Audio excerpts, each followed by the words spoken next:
வணக்கம், இது உங்கள் தினக்கதிர்.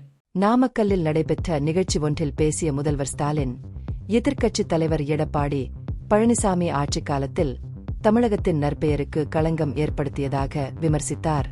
இபிஎஸ் ஆட்சியை தக்கவைப்பதில் மட்டுமே கவனம் செலுத்துவதாக ஸ்டாலின் குற்றம் சாட்டினார். இதனால் அதிமுகவின் செல்வாக்கு சரிந்தது.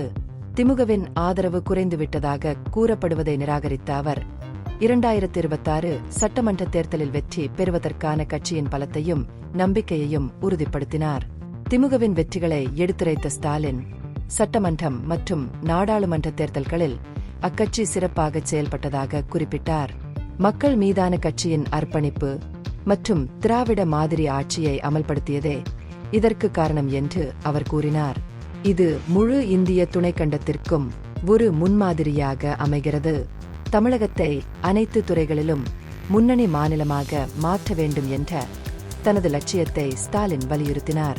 இந்நிகழ்ச்சியில் நிறைவேற்றப்பட்ட திட்டப்பணிகளை ஸ்டாலின் தொடங்கி வைத்தார். 810.27 கோடி ரூபாய் மதிப்பிலான புதிய முயற்சிகளுக்கு அடிக்கல் நாட்டினார். மேலும் 16,000 பயனாளிகளுக்கு நலத்திட்ட உதவிகளை வழங்கினார். புதுமை பெண், தமிழ் புதல்வன் போன்ற முக்கிய நலத்திட்டங்களில் நாமக்கல் மாவட்டம் தமிழகத்தின் வளர்ச்சிக்கு முக்கிய பங்காற்றியுள்ளது என்று பாராட்டினார். சமீபத்தில் நகராட்சியாக தரம் உயர்த்தப்பட்ட நாமக்கல் நகருக்கு 10 கோடி ரூபாயில் புதிய உள்கட்டமைப்பு திட்டங்களை முதல்வர் அறிவித்தார். தனது அரசு அறிவித்த அனைத்து திட்டங்களும் நவம்பர் மாதம் மாவட்ட வாரியாக செயல்படுத்தப்பட்டு பரிசீலனை செய்யப்படும் என்று உறுதியளித்தார்.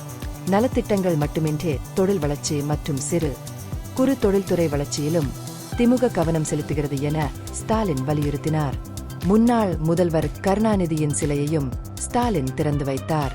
19.5 கோடியில் கட்டப்பட்டுள்ள கலைஞர் நூற்றாண்டு விழா பேருந்து நிலையத்தையும் திறந்து வைத்தார். இது உங்கள் தினக்கதிர். நன்றி.